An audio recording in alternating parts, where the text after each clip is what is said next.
Nobody Knows You When You're Down and Out is a pretty old song, but I think it was popularized by Clapton's Unplugged show in the 90s. And that is basically the easiest way to play it, how they did it back then. You know, just strum the chords, maybe with a pick, C.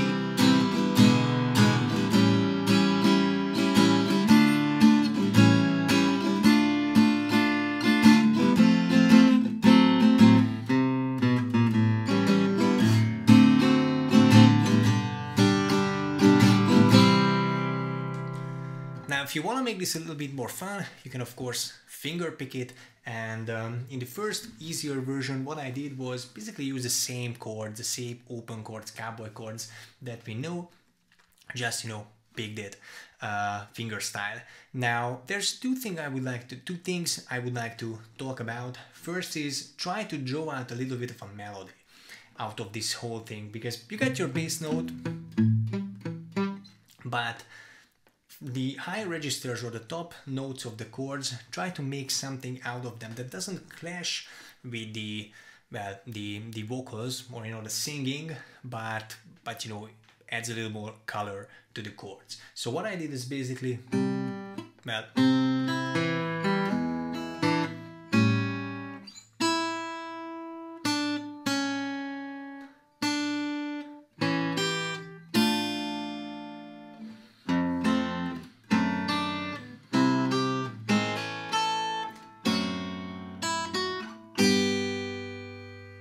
so again, try to make it a little bit more colorful with the notes, and you can choose anything else as long as it, like I said, doesn't clash with the vocals.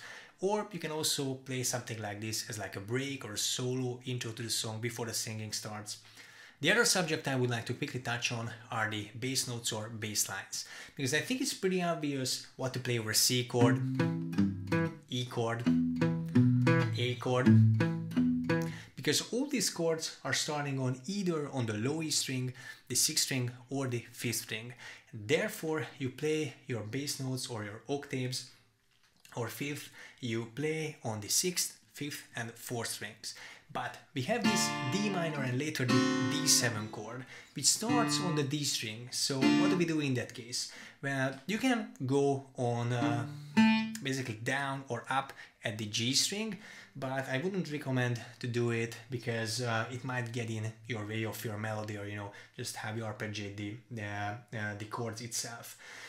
But I do that in the first time around. So right here I play, so open D and then 2nd fret on the G string, that's an A note, and then go back to A. And now when I come back to D minor again, I stick to my bass note, bass line or bass strings, bass notes played on the 5th string A and 4th string D. Now for the A chord, I fret the 2nd fret of the D to get me an A note. You know, that's usually the A bass. But for the D minor chord, I start at the open A and go against or pair it up with the open D string. So because what we played it on the G string, 2nd fret, that's an A note. And the open A string is also an A note. So you can substitute that. The only reason it doesn't completely fully wholesome is because you're not starting with your root note, but you're starting with your 5th. So as you can hear, it kinda also works if you're not muting the strings, because the A note is part of the chord. So it should work, but it maybe is not the best way to do it. Fortunately, usually we are palm muting our bass notes.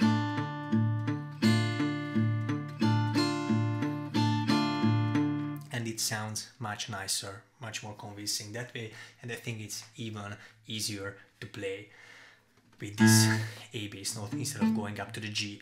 Now these are the two main things I wanted to discuss regarding the easier cowboy chord version, and then we move up here, you know, just to I kind of came up with this version with a little challenge to myself, how would I play it differently, and it's always nice to go up the neck and you use different inversions, you know, to change things up. And the way I go up is with this, at the end is basically a D7 chord, and in this case, coming back to my previous topic, I'm using the bass note of the F sharp basically, so 2nd fret on the first, or that's the 6th string, the lowest E string. It's the same as on the 1st string. So that's an F sharp note, which is the major 3rd of D.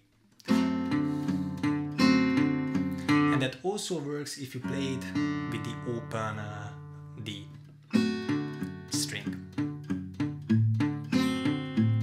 Some people, blues players, also do so F, D, A, D. You could also do that. Now, after this chord, I go for a G chord, which is basically this big G bar chord, which is in the caged system. This is the E shape. And then I only basically play the bass note and this 6th interval, which is a pretty common walk up in blues, country, acoustic stuff. So the point of this that it brings me to my C triad. You know, the part of this big C bar chord, still the A shape. And then I can restart here. This right here is basically your A7 just moved up to E at the 7th fret of the A string instead of the open string. And then the A chord will be this, which you might know from Red House.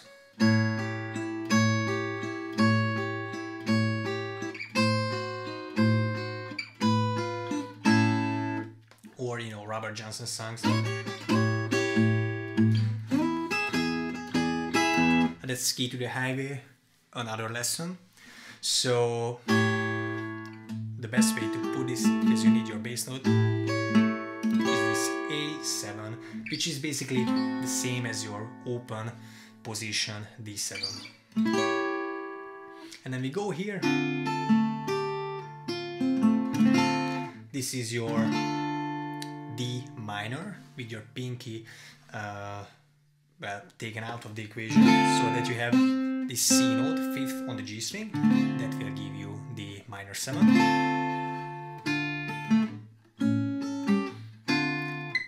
So D minor, A7, and again I'm letting my pinky go and putting it down on the 8th of the 2nd string B string. That gives me a nice A7. Then back to, basically I think I went back to the full D minor. And then the F to F sharp diminished. This is my F chord, which is basically the C shape, just moved up here to the 8th fret on the A string. And then I could go one more fret up to get my diminished, just like we did here, because F to F sharp diminished, so I got an F and then an F sharp note. But with diminished chords, you know, they cycle, or they are the same shape basically on every 3 frets. So I can move it down here, and that way I remain in the same position.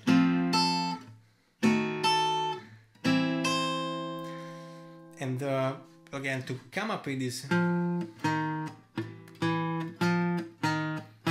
bass line, I came up with this C chord here, which there are 2 ways of looking at. So first of all, you can look it as like a really awkward G position chord from your key system,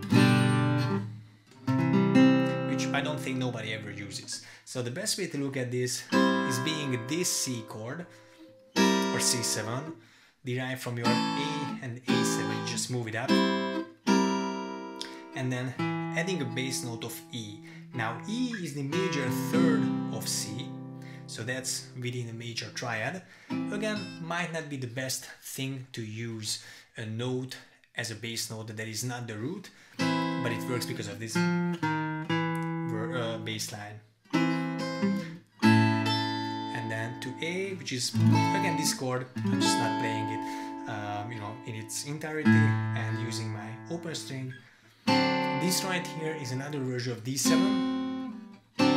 Basically it's a C, you add your pinky as a C7, move it up 2 frets, you get your D7, and then you can get your G like this, or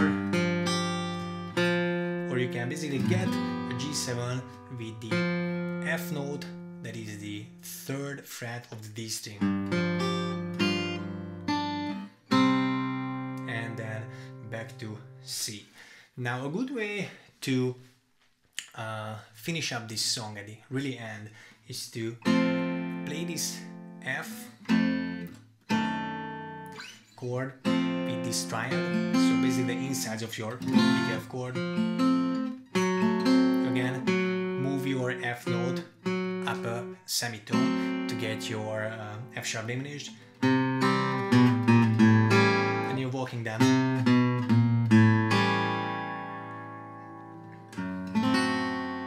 Again, D7, G, and then add this little 1 6 2 5.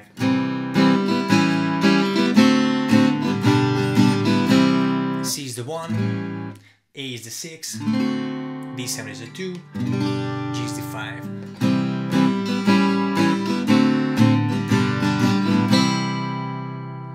So that's basically it.